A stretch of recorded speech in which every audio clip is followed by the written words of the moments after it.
I've known Dave now probably for 15 years.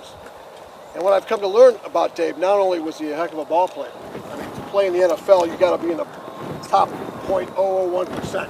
Right? Not too many players make it to the NFL and play. He's going to talk about that.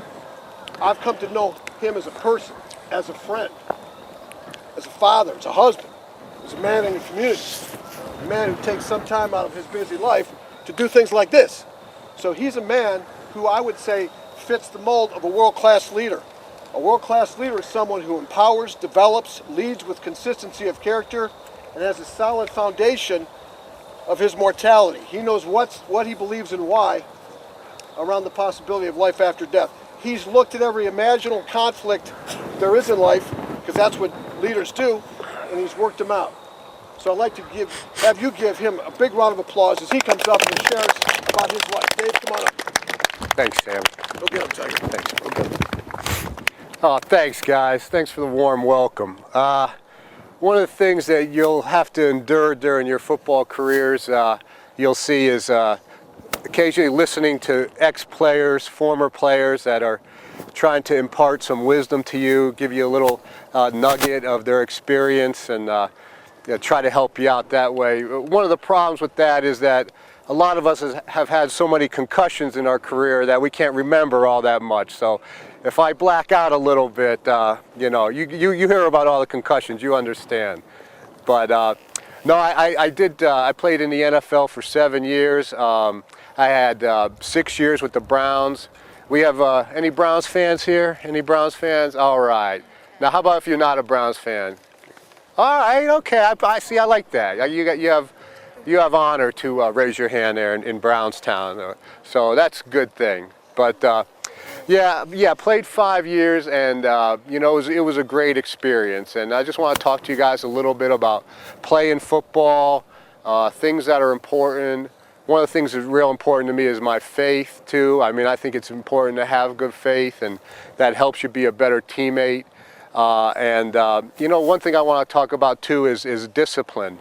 I'm going to tell you an interesting story about a team I had in college. I played for the University of Pittsburgh, and this was in the early 80s, long time ago, you guys. But what's interesting about it is that team had about 5 Hall of Famers within a 3 or 4 year period, and about a dozen guys that made the Pro Bowl, all pro, and about 20-some guys that made the NFL, which I was lucky enough to be one of those guys. In fact, 2 guys just this year from that team, Russ Grimm and Ricky Jackson, made the Hall of Fame. But at that time, Ricky Jackson wasn't even the best linebacker on the team. We had a guy who was actually better named Hugh Green, who was also all-pro, and we had a guy named Russ Grimm just got in, who's also a coach now for the Cardinals. Russ was the 3rd best offensive lineman. This is how much talent this team had. We also had a guy named Mark May. Bill Fralick was another guy. You guys probably heard of some of these guys who are great players, and it was just kind of unusual that all these great players would come together at one time. And our quarterback was a guy named Dan Marino. You guys probably have heard of him. So talk about a stock team. And I was telling my good friend Sam this story before, that do you know that we never won a championship? We never won a championship. And in fact, in 1982, where we had most of these guys, names keep popping in my head. We had another guy, Chris Dolman, who's the 4th all-time leading sacker in the NFL, a future Hall of Famer. When we had most of these guys, we actually lost 3 games. We lost 3 of our last 5 games and ended up 9-3. And it was a big disappointment around Pittsburgh.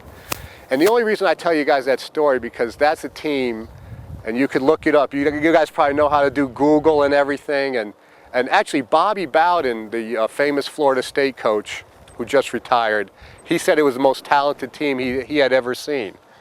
And the problem with that team was we didn't have discipline. We didn't have discipline. Obviously, we had a lot of talent. We had enough talent to go around. Probably our second string could have beat a lot of first stringers, but that team did not have the kind of discipline that we should have had. And so now a lot of us are looking back and we see each other and we're 48 years old and 52 years old, and we some of us have gotten our life together and have a normal life. Some guys don't have a normal life, but all of us wish that we had more discipline at that time and won a national championship. See, what happened was we just started to be a little bit too self-centered. A lot of us had all-star credentials. We had won awards and things, and a lot of us just started to be kind of selfish, not focusing on the team, okay? And the team is what's most important, as you guys know, all right? So I just want you to remember that story. You're gonna hear, like I said, a lot of stories from people, and you can look that story up because sometimes people say things to you, but you need an example to tie it to. So when the coaches are telling you how important it is to be a leader and be disciplined, they're right, because, and it's also nice to have talent, don't get me wrong, but you really need the discipline. And I wish we had another chance to go back with that team, because we would do it a lot different and we'd paid attention to the details a lot more. So let me ask you guys, does anyone here not love football? Okay. If you didn't love football, would you be scared to say it? Okay. Okay, well listen, you know what? Here's the thing. Football is a very demanding game. It is a very demanding game. And if you don't love football, let me tell you something right now, guys. This is important. It's okay. It's okay not to love football.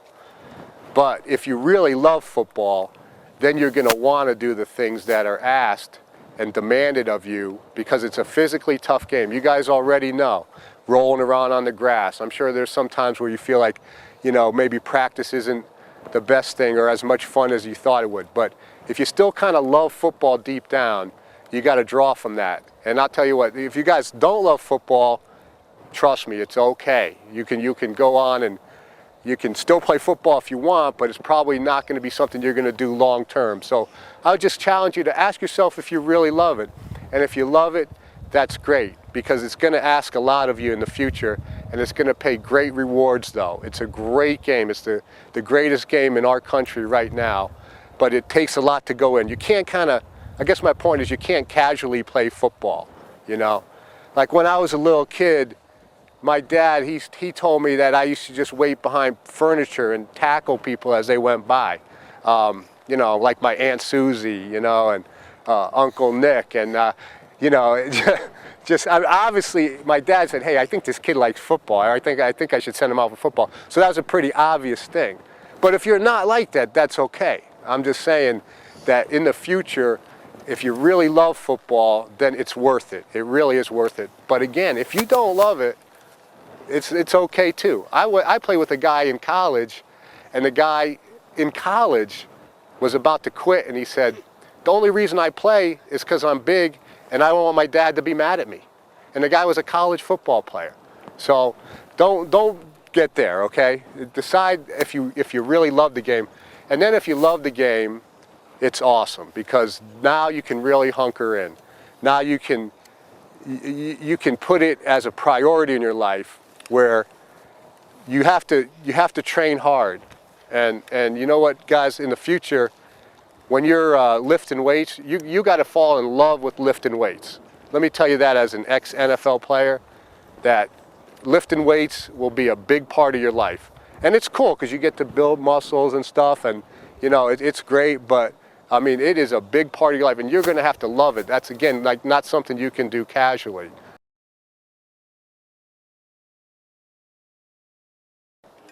The other point I want to make with you guys is Vince Lombardi's got a great quote, okay? And he said, fatigue makes cowards of us all.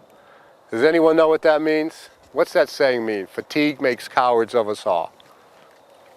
All right, that's what that means, guys, is when you get tired, okay, when you don't feel like doing something, that's when it's most important to do it right.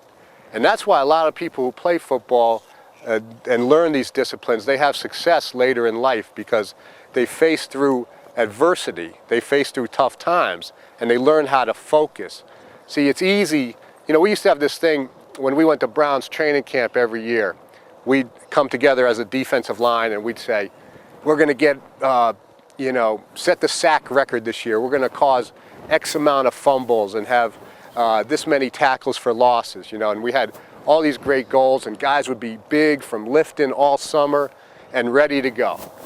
And then what would happen is 4 days later, after 2-a-day practices, and you get banged up and you get your chin straps giving you a rash, and you got pimples and everything, and you're too tired to wash your hair because you're tired after practice.